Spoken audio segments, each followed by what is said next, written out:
I'm Amanda McLaren, and this is the Papaya Pod. Good morning, ladies and gentlemen. We are back, and look who we have opposite me this morning. Keith is back and ready for action. Yeah, Another IndyCar episode. How's things with you, Keith?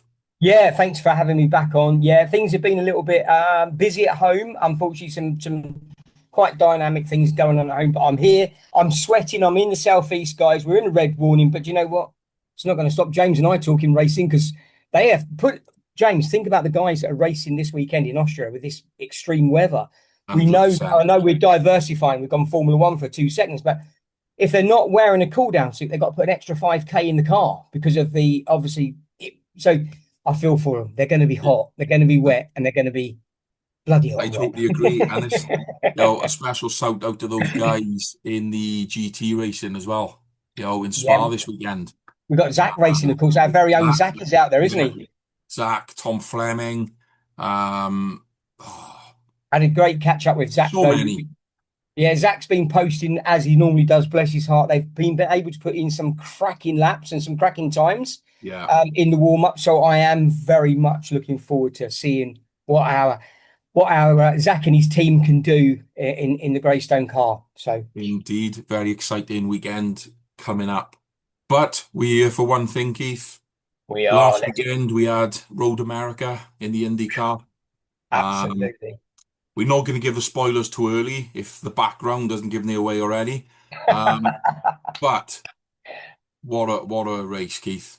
Absolutely What a phenomenal race. race. Full of What action. a race. So many twists and turns. And as our very own Tom Gaymore likes to say, cautions definitely bred cautions. And if that's not on your bingo card, what isn't? You know what I mean? It was James, it took so many twists and turns. That very first, from the get-go, from the green light, the green flag, sorry, dropping, it was like, who's going to be where? Yeah. It was chaos at times, Keith. So we're not going to hold back. We get straight into it. Yeah, let's do it. Come on. Qualification. I was fairly pleased with qualification, Yeah.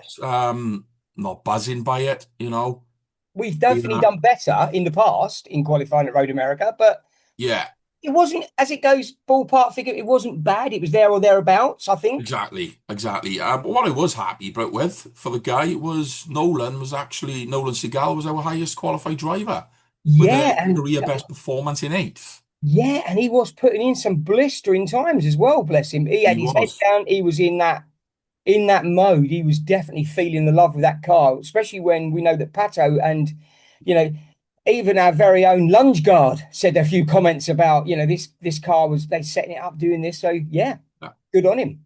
Yeah, there was definitely a bit of a setup struggle throughout the Mm. weekend. As you say, Pato mentioned it, Lundgaard mentioned it. Nolan seemed to be very happy with where his car was at all weekend, to be fair. Even in the race, we'll come into the race shortly. He looked Yeah. very racy. He looked there. Um, we'll come into that shortly. But Pato, obviously, yeah. 10th place.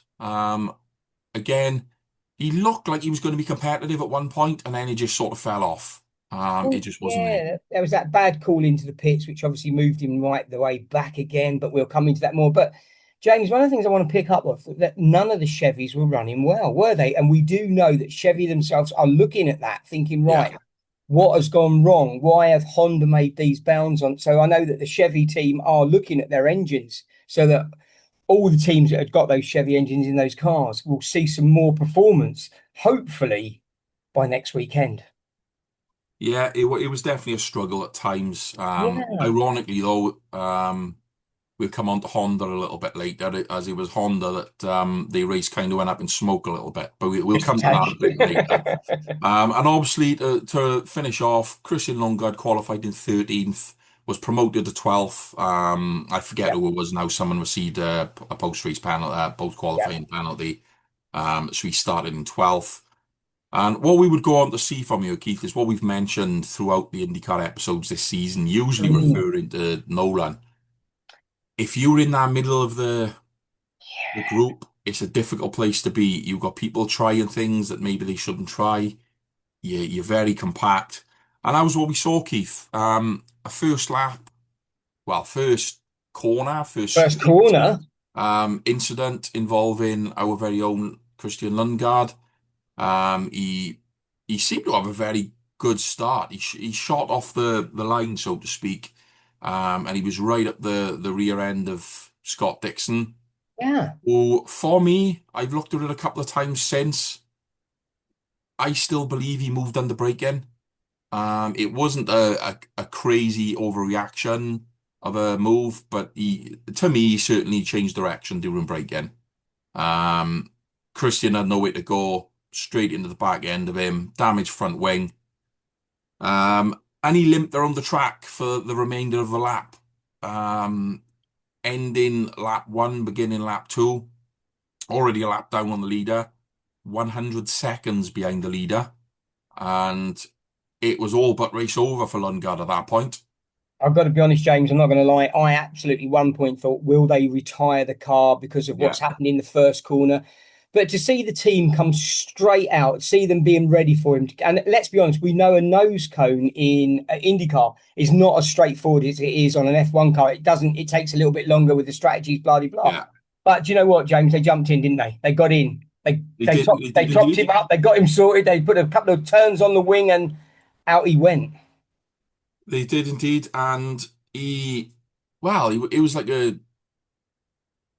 was so much action. Mm. Luckily for Lundgaard and for us as fans, it just made it open. It created an opportunity that wasn't there. No one, Lundgaard himself, at the end of the race, one of the radio messages was, "What did we just do, guys? How did we do that?" Yep. Um, and of Yep. course, as we go through this episode, we'll explain a little bit more as to what that was all about. The rest of the Alan McLaren guys got away unscathed. Pretty much maintained their positions inside the top Yeah. 10 at the time. Yeah. Um, Bit of racing went on, the odd overtake here and there. Nothing really big happened until lap 18.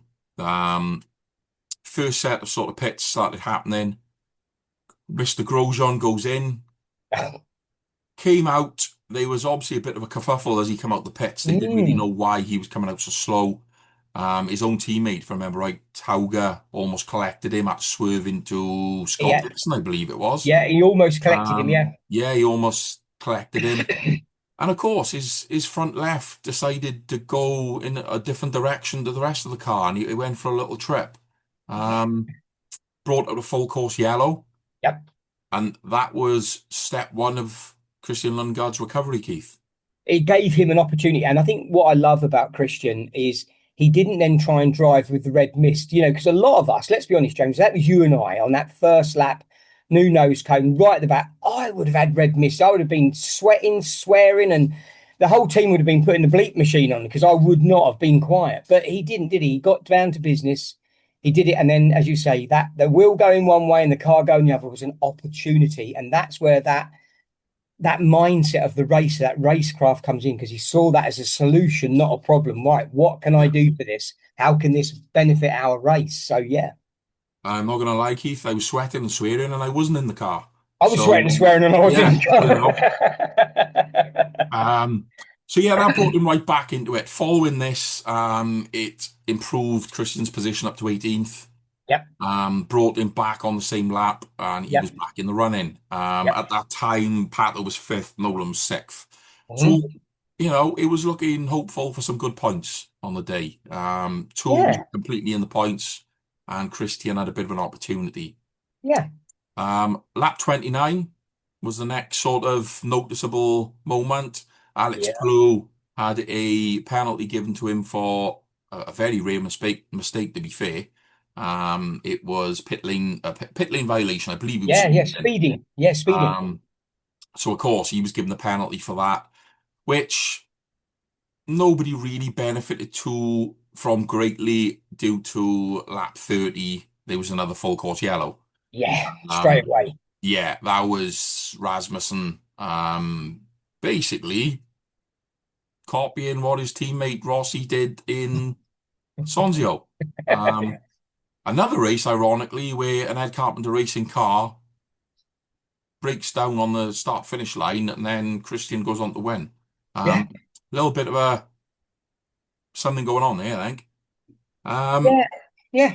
It At this time, nobody really knew what was going on. It was mental. Pato's team decided they would pit him. They called him in, even though the pit lane Yeah, closed, didn't it? And I was like, no, too late. He was yeah. in. He was in. And it ruined his race, to be fair. There was no coming back from that. No, not with all the other cars going around slowly. It was going to put him right at the back of the pack. There was no other option. Take the penalty, get back there, and just see what you Hope for can the do. best. Hope for the best. And he didn't give up, to be fair. He did what he did, trying to come back. But obviously, it was a very difficult job to come back from there at the stage of the Yeah, race we was at. It was only a 55 lap race. At yeah, that point, we was lap 30. yeah. We're already well into the race. It was always going to be a tough job to come back from there. But again, I think he showed his professionalism, James. He got on with the job. It was like, take it on the chin. Let's go racing. Let's see what we can do. What can we salvage from this bad call? Yeah. Lap 33 then. Cautions breed cautions, as Mr. Gimo would say. We had another full Yes. course yellow. Yep. This time for debris, I Yep. believe, if I remember right, it was Will Power took a trip on the gravel. He brought a load of the stuff on, and obviously the course officials wasn't happy with the amount of debris that was on the track. No. This was when we first started to believe that there was an opportunity for some serious points for Christian. He Yeah, it was was. in Yep. 8th place at this point. Yeah. Nolan was down in 15th, 16th. Yep. Unfortunately, as we just said, Pato, this was 3 laps after the penalty. He was at the back of the grid. Yeah, it was that it just all came at the wrong time, but it did mix up the field. Yeah, it did indeed. And at this point now, I was starting to get very excited, Keith. I'm not going to lie. Yeah, I I'm was going to starting be to a think review. he was on. Yeah, I was thinking this is it. Race is on now. We've Yeah, got an opportunity to be on a podium here. yeah. And even without that, to be honest, Keith, if Christian had just ended up staying in that position and maintaining 8th at the end of the race, Yeah. that What from was a last? successful result. I think Yeah. anybody would have taken that. I was just Um, begging for a podium at that point. I was like, yeah, Christian got the yeah. bit between his teeth. He's doing this. Exactly. We was praying for that podium, but it's even at this point, it was a distant dream. Yeah, oh, yeah, yeah, yeah. But lap 43, Hmm. final rounds of pit stops, all the leaders Yep, pitted. I yep, say all the leaders for for that reason. At that yep. time, I believe Christian was in 7th, maybe 6th. He'd moved up slightly, but he still wasn't considered to be a threat to the race. All the leaders, who at the time was Marcus Armstrong, Yeah. pitted. Even Will Buxton, um, They were shouting didn't out. notice that Lundgaard was in first. Yes. Nobody seemed to notice until well into the second lap, and then it Yeah. started. The realization was clicking in. Hang on, Lundgaard's in first. Lundgaard's in first, and he Yeah. has. I think at that point he had about 12-second lead Yep. over the guy in second. I And he forget had who was in and second. he still had a shed load of push to pass if he needed it. He did. At that point, I believe Armstrong was around about the 19 seconds behind him. Mm. 19, Mm. 20 seconds behind him. Malukas, of course, who was in second at the time, was around about 22 seconds. Yeah. So Christian stayed out for 2 full laps on those hard tyres and give them an absolute belting. He did give them an Um, absolute caning, didn't he? to the point of when they came in, 24 seconds is what they consider to be an average stop time to get in and out before someone. That's right. Yep. He had 24.3 seconds on Malukas that was in second. Yep. And at this point, Um, my heart was pounding. yeah. So Armstrong was completely clear. He was 4.5 seconds up the road at that point. Yep. Lundgaard comes out in second. Literally a nose hair in front It of was so Malukas. close. We knew the writing was on the wall at that point. He was on cold tyres. Yeah. Malukas was on Yeah. hot. We knew it was a matter of time until little Yeah. Dave was going to get that position back. Which he did fairly much straight away, to be fair. He took a trip on the gravel, Yep. brought a bit more gravel on the track, didn't bring any yellows out at that point. No, it didn't. And that's, I think, where Christian now was having that opportunity to get those tyres in a working balance because of that trip to the gravel. Yeah, I think you can almost see that Christian's brain mindset was like, I can now, he's going to have marbles and I can bring this back up to temperature. yeah. And that's what he did. And what I was impressed with here, Keith, was he didn't rush it. No, he didn't, did he? obvious maturity, Yep. even more so than last year. He had a good Yeah. season last year, but the maturity we've seen from him this year, he took his time. He knew Yeah. he would come to him. He knew that those tyres was going to go off a little bit quicker. Yep. Um, and by lap 45, um, sorry, by lap 49, that was when he managed the overtake on Malukas. Yeah. Yeah. Clean, professional, Very clean. Very not good. leaving it to any chance. No. He got the Made a job done.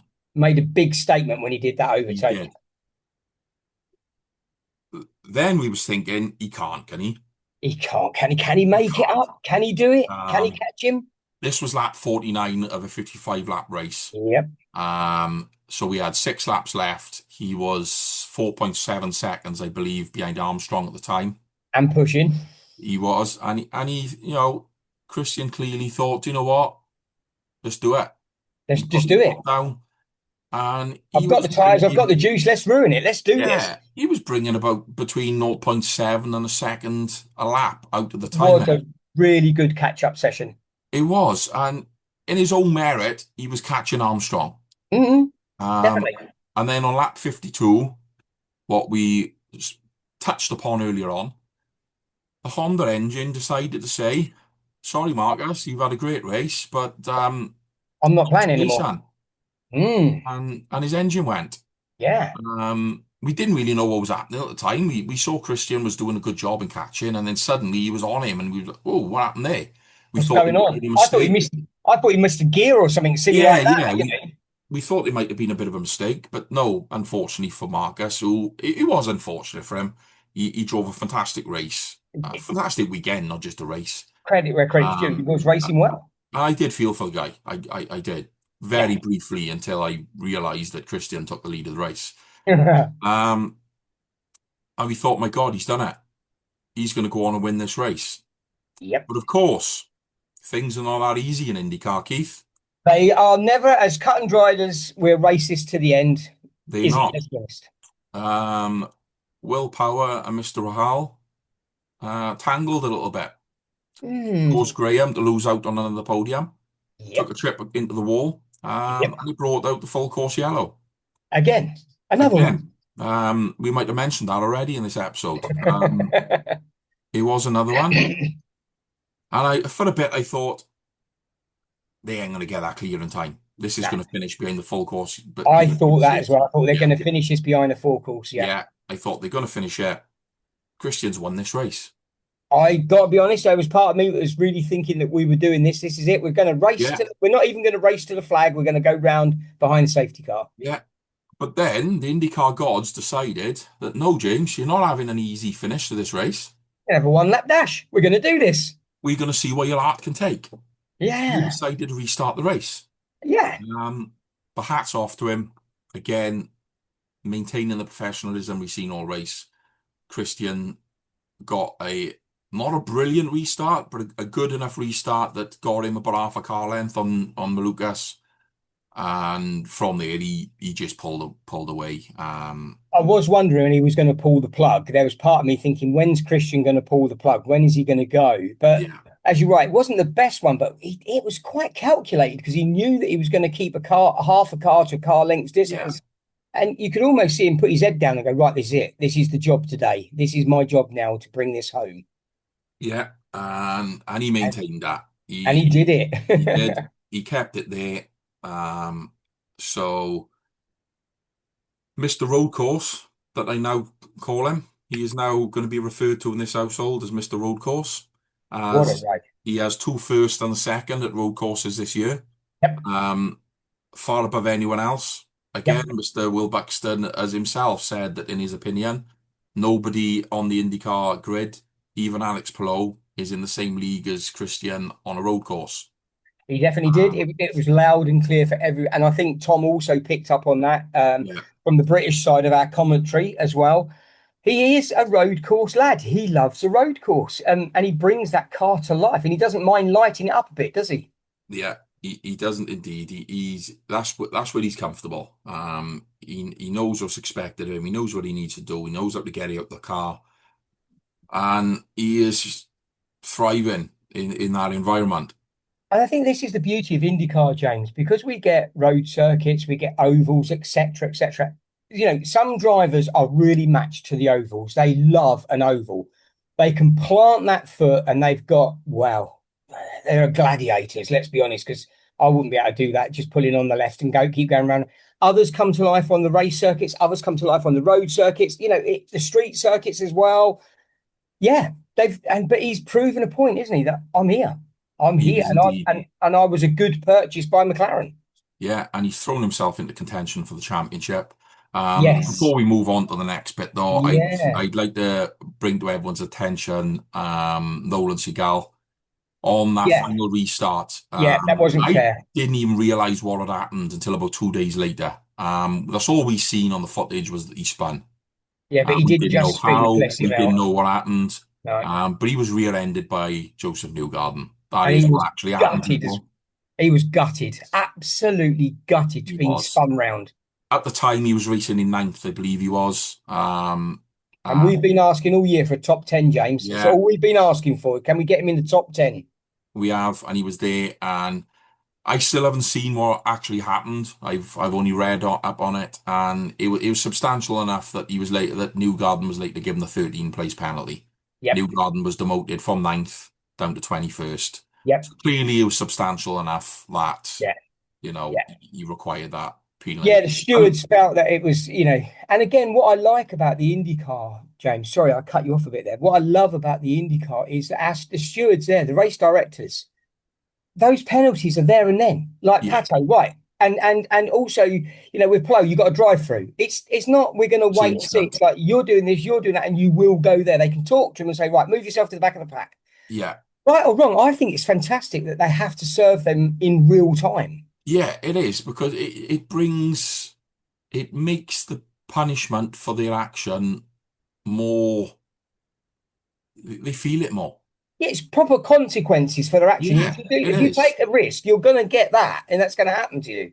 This has been one of my biggest gripes in Formula One the last few seasons is you could get given a 10-second penalty, which Yep. if you were first in the race with clean air, 10 Doesn't second matter. penalty is doing nothing to you. Do nothing at all. It's not affecting your race. But if they said, okay, Max, okay, Lando, move yourself to the back of the grid, please. Oh, now that Yeah. would change a whole race. Let's be honest. Or even a case back like it used to be where you have to serve that 10-second penalty within Yeah. the next lap or two. Yeah. Within 2 or 3 laps, get in and serve that penalty. Because then, as we know, a 10-second penalty becomes a 22, 24-second penalty because you've got Makes to it a drive very through. harsh crime. You've got to, yeah, and it makes you think twice about your actions on the track. Yeah. And for me, it's been noticeable that since we've seen this method of you don't have to serve it, they will take it off your time at the end. I We don't see the like it. carnage that caused in Monaco, where they're I don't showing like it. who's going to get third, who's not going to get it. I mean, that's still ongoing now. I Four really don't races like the then. fact.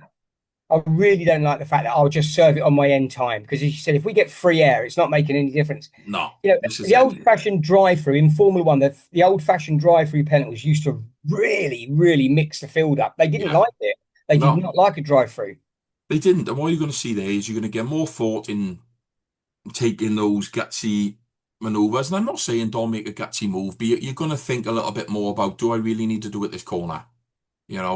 Can I not wait until I'm in the next zone where, I got that extra bit of battery charge? Well, if you think You're going to about, think a bit more about your actions. yeah, because if you're thinking, right, okay, sod it, I'm 10 seconds ahead. My race engineer is going to tell me that I've got 10 seconds on the car behind me. I've got a 5-second penalty. It don't matter. Yeah, exactly. I'm going to go for it anyway. On the last 2 laps, push the last 2 laps to make sure you've definitely kept that 5 seconds ahead. Yeah. It's not a punishment, is it? Nah. If you're going to give a penalty, give a penalty. Make it hurt. Not being Yeah. rude. No, it's the way it needs to be. There needs to be consequences for your actions. Let's Definitely. not forget the environment we're talking about. We're talking about cars going 200 miles per hour plus.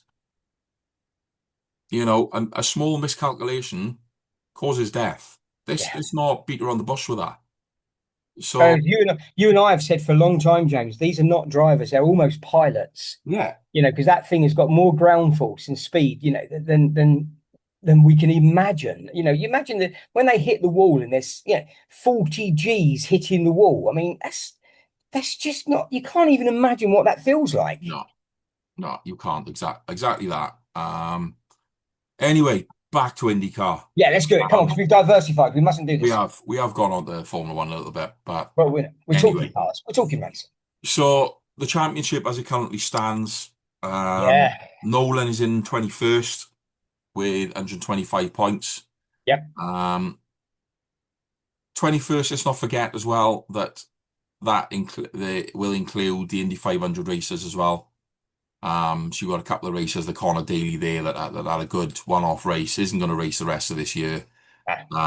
So it's very likely that 21st is going to go up pretty quick. Yeah, Really. it'll leapfrog those. It'll leapfrog those one-off drives. Exactly, you will leapfrog those one-off drives, and I think to be fair, we have seen an improvement from Nolan this season.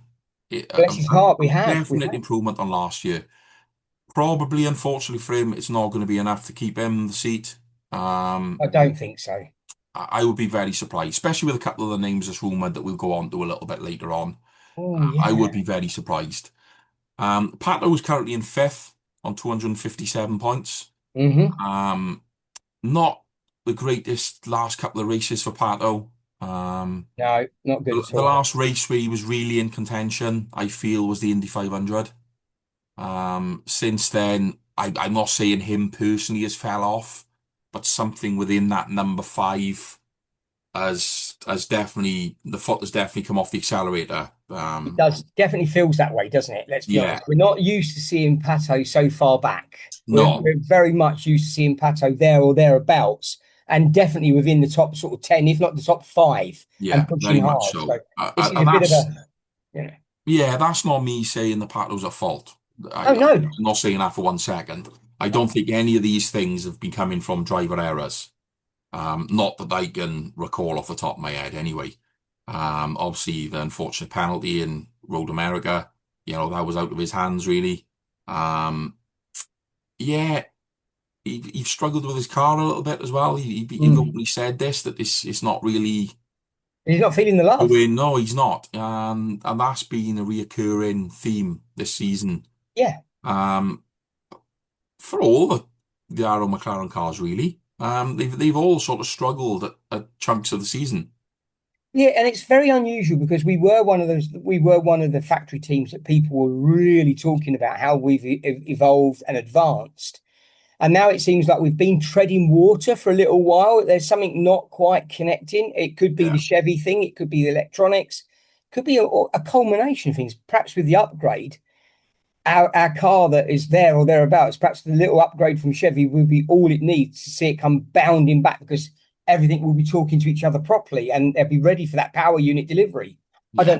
I don't know. Yeah, I mean, let's be honest, the Honda is absolutely battering Chevy week in, week out. Yeah. In the general, we seen it in, was it Detroit? I believe it was. Where Honda was in just a different league, a completely different league, and we've seen that pretty much all season. And it's not solely down to Alex Palou. No. Yes, he's a big percentage of that, but there is a lot more to it than that. That Honda engine is doing things that the Chevy engine just isn't.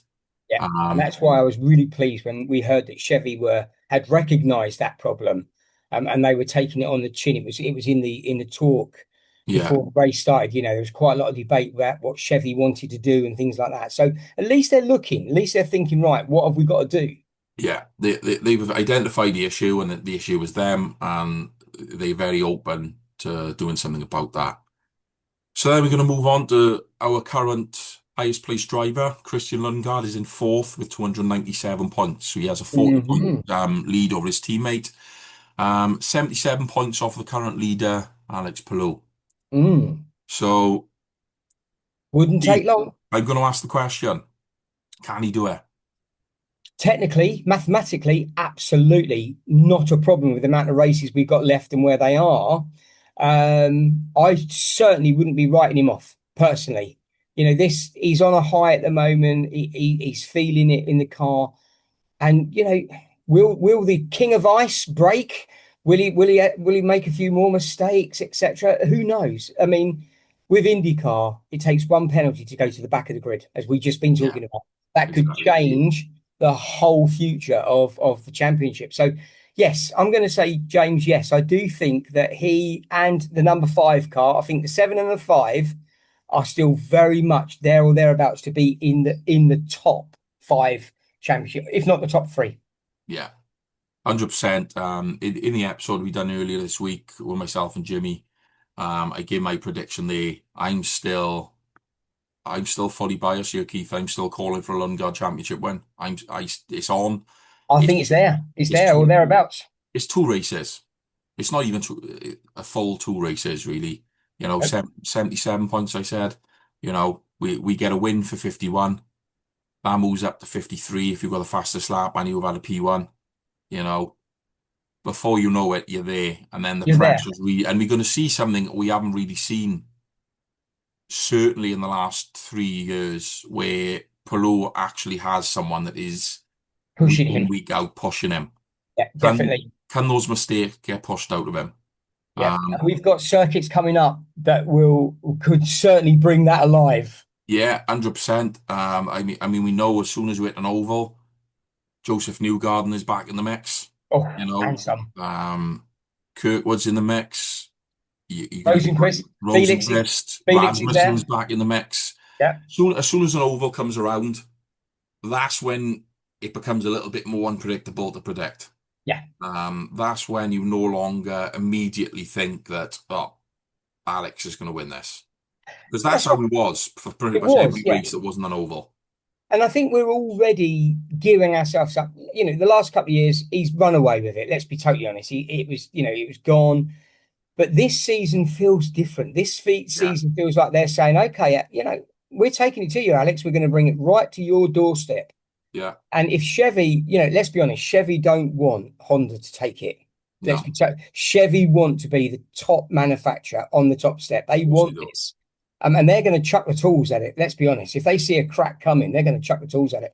Yeah, most definitely. And what we are seeing this year now is, whereas for the past few years, Alex Palou has been, you'd ask the question, who's the best road course driver? Alex Palou. Who's the best street course driver? Alex Palou. Excellent. The only answer at the time that you may not have mentioned Alex Palou would have been ovals, when you Yeah. probably still would have said Newgarden's the main threat. Yeah. But But now, unfortunately, he's found a way of liking ovals now. yeah, he's found a way of liking ovals. But now, if you ask the question, specifically if we look at statistics, who's the best road course driver? Statistically, it's Christian Lundgaard. Who's the best street circuit driver? I think Palou still takes it, but he's not a million miles ahead of Kyle Kirkwood. No, he's not. He's definitely not. Kyle Kirkwood on the street circuit is another level. He steps up. He's Not scared of the barriers, bud. He's not not. scared of kissing He's the not. wall. And then of course, still ovals. You've still got the likes of Newgarden and Rosenquist and Rasmussen and all these names we mentioned previously. So you've no longer got a case where 2 out of the 3 types of races are dominated by Alex Palou. That's right. And that's this what is we why want, we isn't it? see in it. Yeah. We want that mix, don't we? We need to see their strengths and their skills. We need to see different people pushing it on these different track circuits. It keeps us, it's what makes IndyCar so fantastic, because we've got almost 3 series within a series, because you've got the 3 different Yeah. types of racing. And it really does keep you on the edge of your seat, because it changes so quickly. And I love an oval. Yeah. I also love a street circuit. I love watching them barriers, and I'm thinking, oh, geez, that was close, Yeah. In F1 terms, we talk about Monaco. People go, oh, it's a bit close. You're like, you think? Have you not seen Toronto and Detroit and places like that? Yeah, exactly. It is eye-opening. And it just shows the versatility in the IndyCar drivers. And Yeah, it for really me, does. they do not get nowhere near the amount of credit they deserve. They're just pure racers. 100%. They very much are. So that pretty much wraps up Road America. Yeah, and it's a circuit, James. Would you go? If you had the opportunity to do Road America, is that one of the circuits that you would say I would like to go to? 100%. I would. I've been told by a couple of the UK fans and friends who travel out there on a regular basis to watch different IndyCar races. They have actually said that Road America is one of the good ones to go to. It's where you get the full race weekend experience, pretty much very similar to an Indy 500 experience.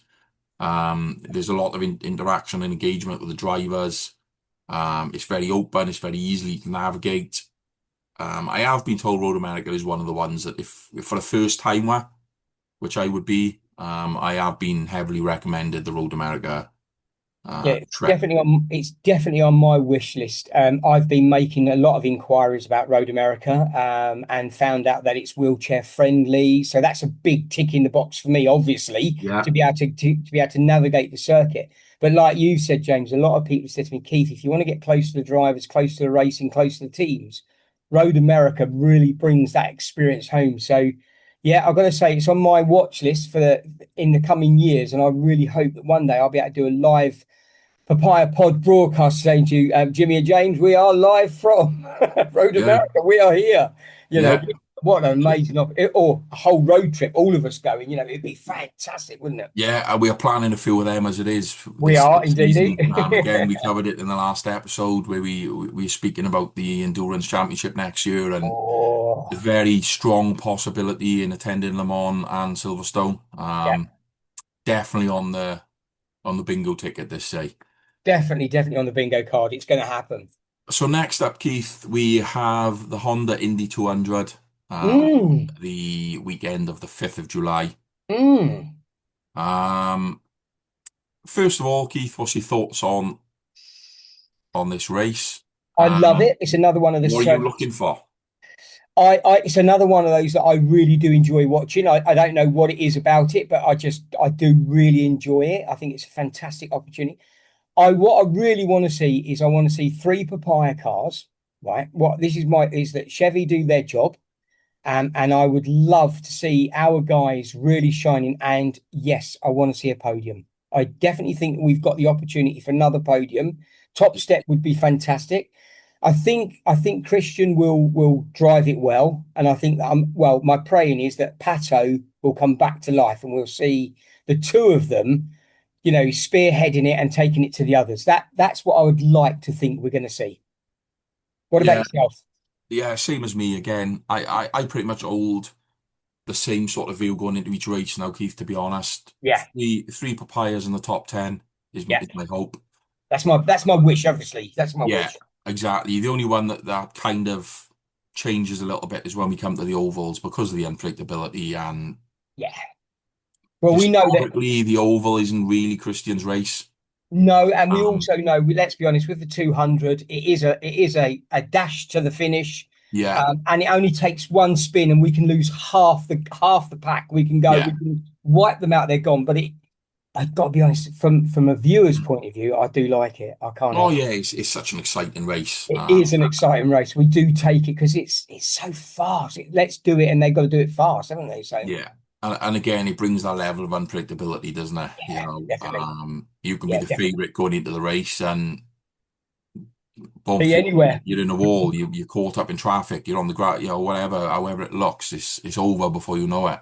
Well, that's it. Because if they cook the tyres, unlike a road circuit where they can cool them down again on an open, we haven't got time. They start No. getting greasy tyres. It can be Yeah. game over, can't it? Let's be Yeah. honest. As soon as they get those greasy tires, you just see the car starting to slide to the right and then Up in that wall and there's then the on the wall. marbles and boom. Yeah. You know, So I am excited for it, Keith. I'm hoping we see Christian finally get over his sort of oval curse and we get I'd a love to. I'd love to high him to sit. finish. I'd love to see him sit behind Pato. We know that Pato loves an oval. He's very, very good normally at an oval.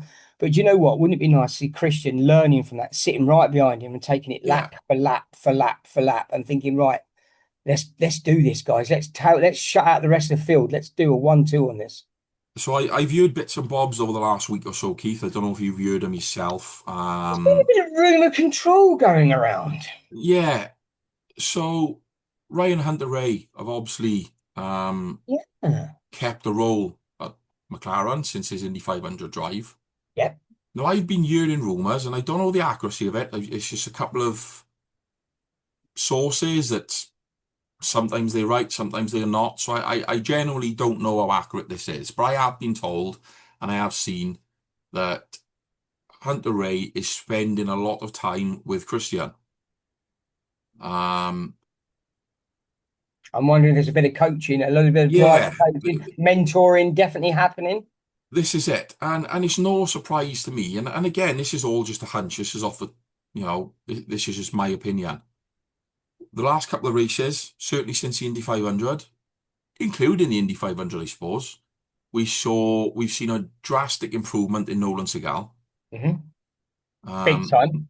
yeah, we've seen Christian really putting the out there, getting his second win of the season.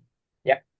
And the only Pato was the most complete driver we had out of the three anyway. He was, at one point he was He's well there. ahead of everyone else. And like we've already covered, the only real issues we've seen there has been more car related rather than driver related. Yeah. I certainly feel that since he's been on board with the team, that we have seen a definite rise in performance from our other two drivers. Could I be a think coincidence, but I no, think more I don't. having that mentor.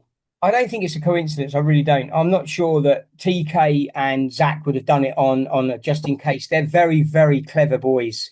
Yeah, And we know that Zach likes people around the team that bring something to the team.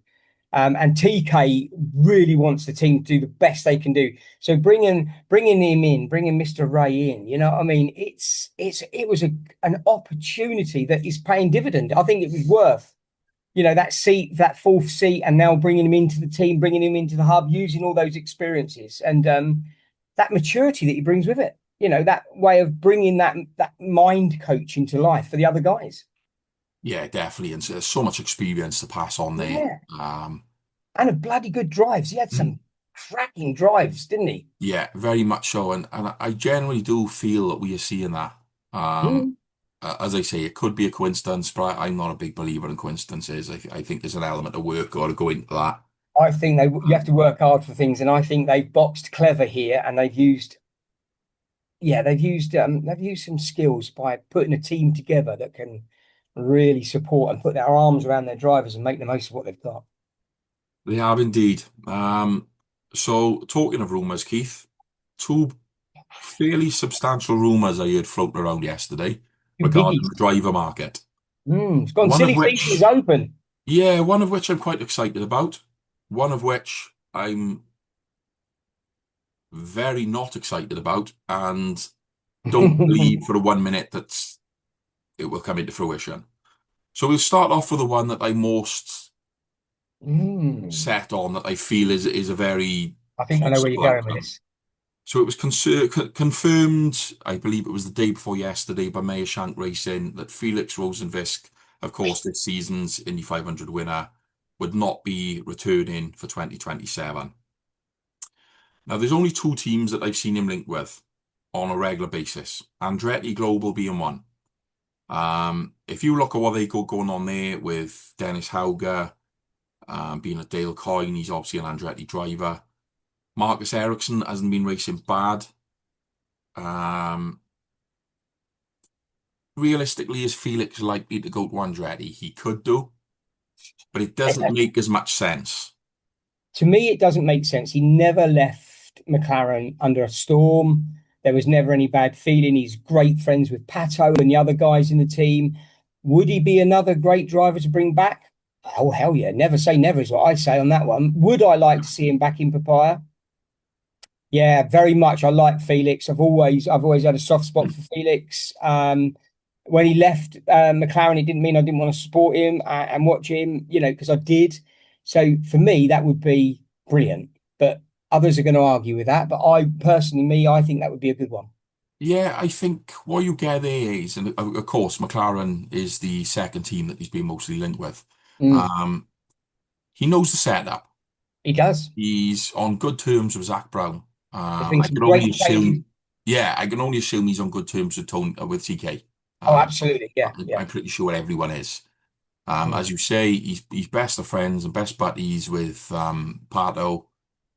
I've never seen anything to suggest to me that he doesn't get on with the other drivers. He's No, Scandinavian, so that's a bit of a connection to Christian Lundgaard. I'm not sure how much of the Danes and the Swedes have love nothing for wrong each with that. other, but I'm sure that it's good.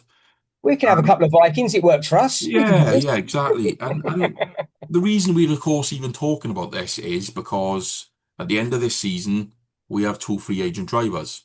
Yes, we do. And to our knowledge, and from some conversations that I've seen that I'll go into in a minute, it doesn't appear that any talks have actually began at this moment in time in renewing those contracts. No, not heard anything yet. The No. bill is very So quiet at the moment. I read a piece yesterday, which was a direct quoted interview from Christian Lundgaard. He goes on to say that I put it in the post on our socials that obviously winning 2 races in the season is never a bad thing in a contract year. He goes on to say that they've sort of tip-tapped in conversation, um, insinuating to me that they haven't had a proper sit down and really hashed out any sort of serious conversations. Earlier in the year, of course, TK said that he was going to wait until after the Indy 500 before discussions would begin. So we already sort of had that where we knew nothing concrete would be happening prior to that. So it does appear that we haven't had any actual concrete offers. Now that for me signals Okay. one of two things. You've got McLaren was going to keep their options open for as long as they could. Yep, definitely. Since the month of May, which is when they would have been considering those options, one of those drivers have gone on to win 2 races, the only 2 races we've won this season. Yep. So clearly their focus was going to completely be going there then. From the driver's point of view, and let's not forget, the drivers, yes, there's an element of love and passion, but they're also doing this for money. Again, You they're know, earning their money. They're they're earning their earning their money. As Christian said in his interview, winning 2 races in the season, he's the only driver for McLaren that's won a race this season. Mhm. His contract is going to have to look a lot more favourable than what it probably is right now. Yes, you would expect to see some different sponsorship deals in there as well as a little bit of a better paycheck. Yeah, you would certainly, from his perspective, be looking for that. Obviously, a team is going to be looking to get the best offer they can get from a driver partnership. Mhm. You know, Mhm. they're not going to want to overpay, but at the same time, if you want quality, you've got to pay for quality. And I truly believe an offer is going to come in there, and I'm sure both parties I'd be very will surprised, be happy James. for that. Yeah, I'd Christian be, said he's happy where he is. He wants to stay where he is. Um, unless an insulting offer comes in, I can't see any reason whatsoever no, why I can't. No, I can't. he would move. This takes us into the second rumor that I've heard going on this week that both of Nolan Segal and Christian Lundgaard will be leaving at the end of the season. Nolan, there's no sort of talks of any team there, No. but it is being stated by our very own Tom Gaymore has said that I believe it was on X. I don't believe he disclosed where he heard this or where it came from, but he disclosed that Christian Lundgaard could very well be on his way to Chip Ganassi to partner Alex Palou and Cuffin Simpson, Yep. with Scott Dixon going the opposite way. Yep. I heard that as well. Read that one. Heard that one. So, years where I don't believe that's going to happen. Um, Zach, if you look at every element of McLaren racing, it's aimed at the future. It's aimed at youth. It's aimed at going forward. It would be completely out of character for McLaren to go and sign a 39, is Scott Dixon, 38, 39-year-old Yeah. driver Doesn't feel right to me. over a 24-year-old that is not just above him in the championship, he's winning races. He's one of the main talked about threats to Palou's title reign. It just doesn't make sense. It really doesn't.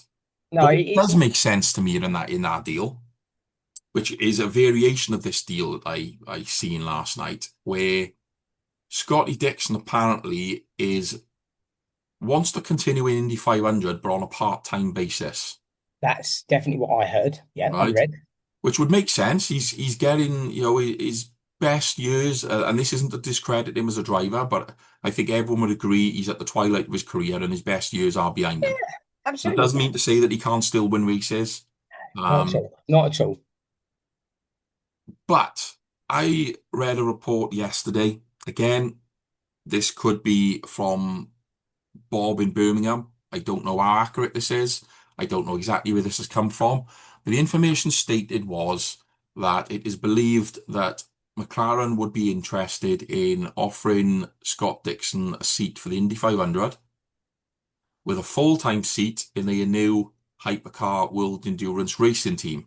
That's exactly what I heard as well. But I don't know who it was, as you say. I don't know where it came from. Is it just a rumor mill? And I did pick up my ears a little bit. I thought, Yeah. hang on, yeah, No, that would make sense on many, many levels. yeah. Endurance racing to start with, the average age of drivers is far higher up Yes, it than is. what you tend to get. Yeah, Because also it's more enduring, it's um, just the pace isn't quite there in comparison to Formula One and no. IndyCar, is it? And they've got recovery time as well in between Yeah, races. It's not a week exactly. after week after week. They're No, not battering their bodies as such. no. I mean, you don't have such a demanding schedule. No. This is the highest amount of races in an IndyCar season that there's been in a number of years. Yep. Next year doesn't appear to change too much. It's got It to take its seems that toll it's on the going. body. Yeah, exactly. And this is why that deal makes a lot of sense to me. That's me. I put him in the 500 definitely. I know that Zach was linked to saying that he would never shut the door to Fernando. Alonso could have Yeah, that one drive again with us, but Scotty Dixon, he's got a good track record, and you say endurance and a fit 500 race. Why wouldn't you give that opportunity? yeah. Yeah, So a full-time role in endurance racing, as we know, is part-time compared to other forms of racing. You may get I'm trying to think what the schedule is now because obviously Silverstone's been added on. yeah. Is it 8 races, Keith? I think if on top of my head it's eight. Yes, it's eight Yeah. race season, which is spread out for obviously. Yeah. If we are wrong there, please correct us in the comments. But off the top of my head, without looking it up now, I believe it's 8 races. Um, you compare that to the current 18 that we're running in IndyCar, less traveling, less on the road time. More time with his Probably, I would family. imagine less testing. Yeah. That's a lot less work for a guy in the twilight of his career while still maintaining a permanent seat.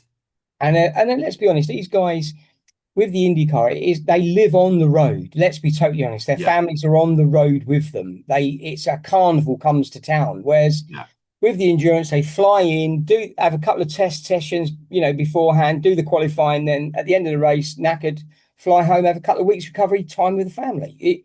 You would think in the twilight years it does make more sense of a racer's career. yeah. And that deal makes sense to both driver and Yeah. team. It keeps Scotty Dixon's toes in IndyCar. Yes, it He does. was to And decide, do you know what? I've had a season out of IndyCar. I feel like I do another full season. He still has his toes in the water. He can he's still still going to make a go statement. He back can in. still race and be seen racing. Exactly. He's very good at Indy 500. Mhm. He has a good record there. Arrow McLaren wants to go for the trip. Well, McLaren as an organization, as a We brand, want the triple crown. We want the want the Triple triple crown. Crown. He would be a massive step in the direction towards that. Having Pato, him, Strong racers, strong and racers. Christian, and whoever the fourth, possibly Rosenqvist.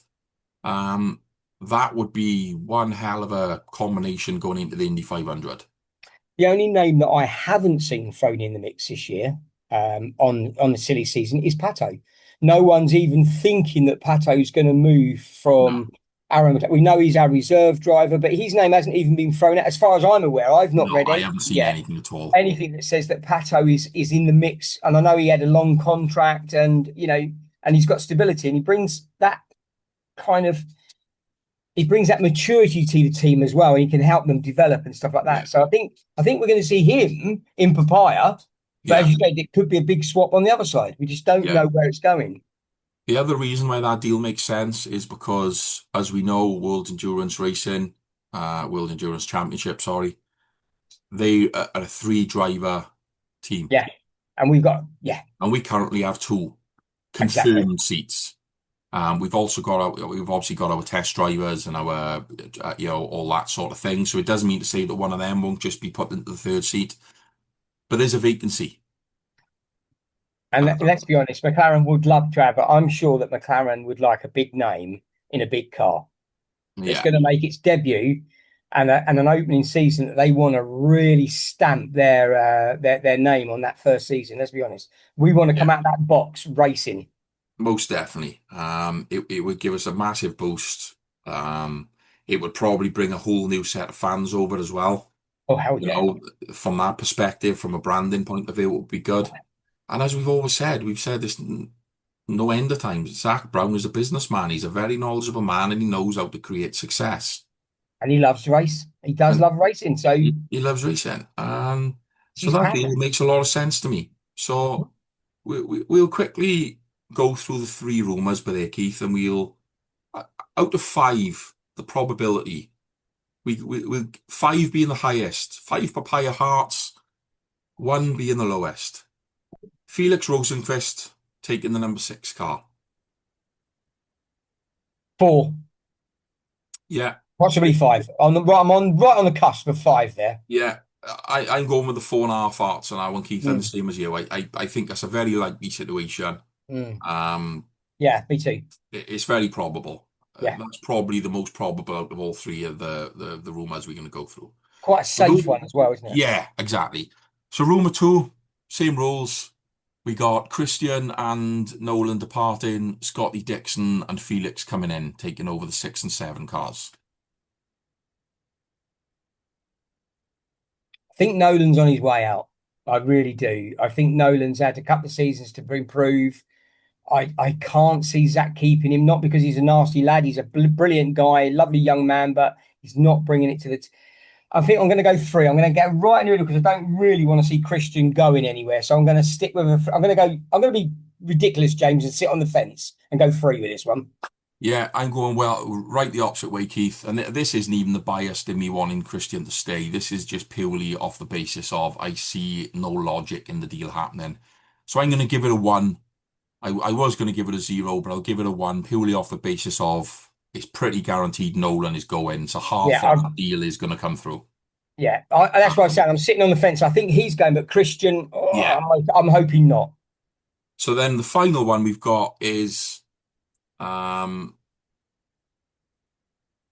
Scotty Dixon coming over as the Indy 500 driver and our third driver in the McLaren hypercar.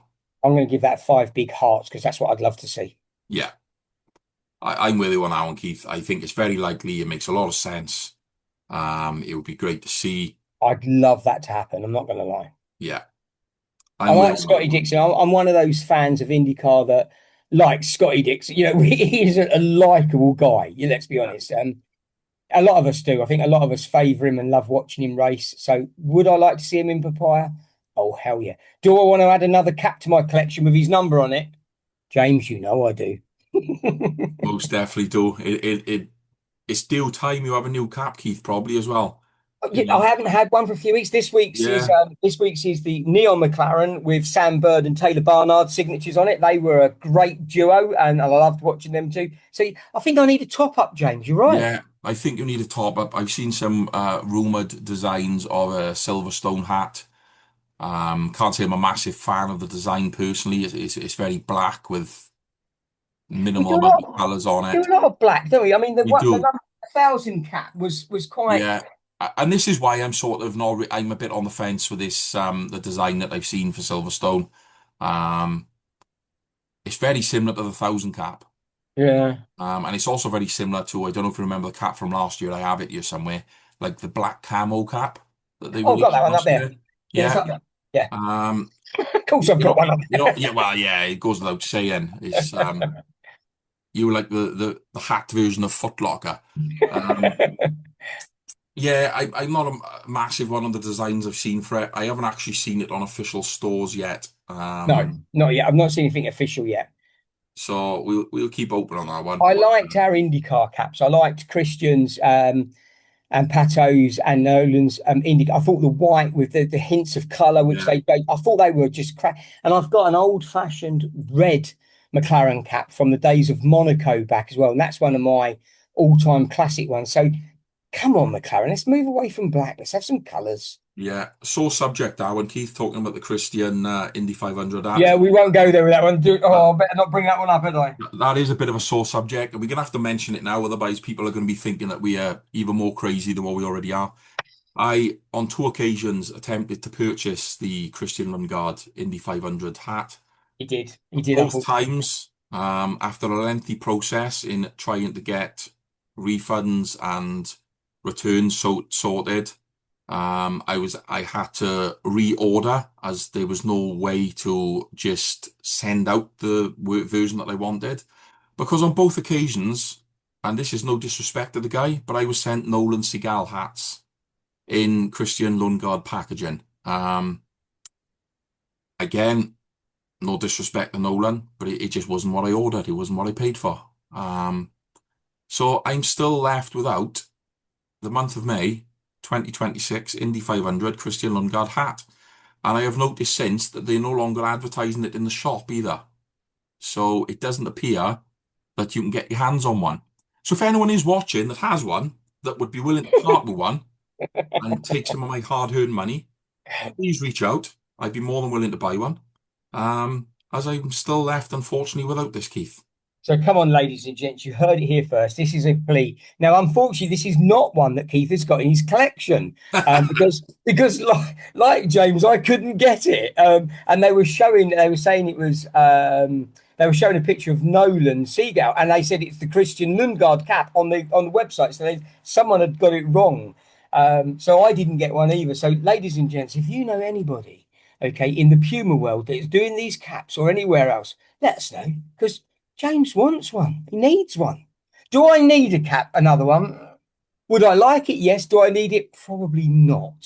But yeah. So come on, let's put it together. Let's get James Yeah, Christian's cap. Come on, let's do it. yeah, it was a very unfortunate circumstance. But do you know what?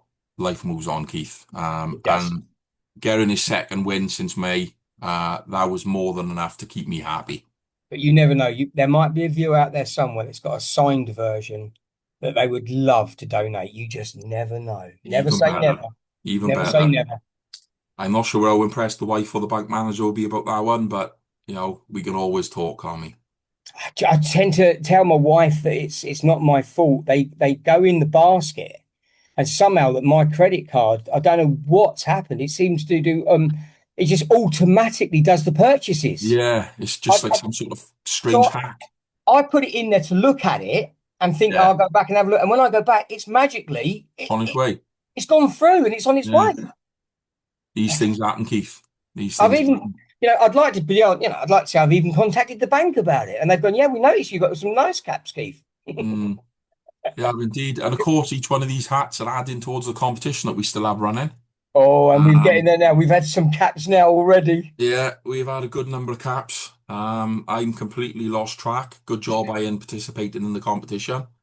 It's going to be a hell of a job to go back at the end of the year and count through all these, Keith. But Yeah, because we've got the IndyCar ones, we've got the F1 podcast, we've got the Keith catch-ups, which I haven't done, ladies and gents, and James knows I haven't done them. I know that the guys gave me a big shout out last week, which was absolutely fantastic. I lost my mum, and she was in hospital for a long time, well, about 5 weeks, and then unfortunately she went to the hospice, and that was the end. But it kind of stopped me in my tracks, didn't it, James? I was so busy, and then all of a sudden everything took over. So yeah, there will be exactly. more caps to come. We haven't finished this season anywhere near yet. That's all I'm saying. No, there's still a lot more on the horizon. And there's going to be a lot more IndyCar episodes on the horizon, as well as the new segments that we have for World Endurance Racing as well.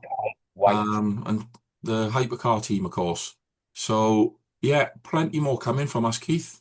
Big shout out to our hypercar team for building a fantastic car. Testing is looking brilliant, James, and it sounds like a beast. Yeah, yeah, we sort of covered that, me and Jimmy earlier in the I'll week. bet you did. He was dribbling throughout the episode. I actually had it as my back screen. Oh, it sounds Um, beautiful. and I wasn't sure if Jimmy was checking out the hypercar on me at certain points because he was very fixated. But yeah, he is very happy about that car, as we all. I Um, won't tell you that I've had my first email then from Le Mans because I was doing the accessibility check-in to make sure that it's still accessible. I've had a fantastic email response. from Le Mans, from the circuit. And they have absolutely made sure that it's accessible for all of us. Car parking, there's a shuttle bus running. I think they've kind of taken a leaf out of IndyCar, if I may, because they've got the shuttle buses running to pick people up and down. So if you're an accessible fan and you want to do this, you heard it here first. I can honestly say Le Mans have been fantastic. Big shout out to them. We've got the guarantee that it is an accessible area for us and we can go racing. James, we know that we want to be there, don't we? Yeah, we do indeed. As we already said, Le Mans, 6 Hours of Silverstone, they are very much on the bucket list. I'm trying to get the triple done and get to Spa as well. Whether the 3 is in the pipeline or not, I don't know, but it's definitely on the cards right now. So anyway, Keith, seems like a very good spot to end this episode. Been a pleasure, James, as always. Another great chat. And as always, Keith, never stop racing. We never stop racing and don't stop being the amazing fans that you are. Give us a like, give us a follow, give us a thumbs up, and we'll see you on the next one.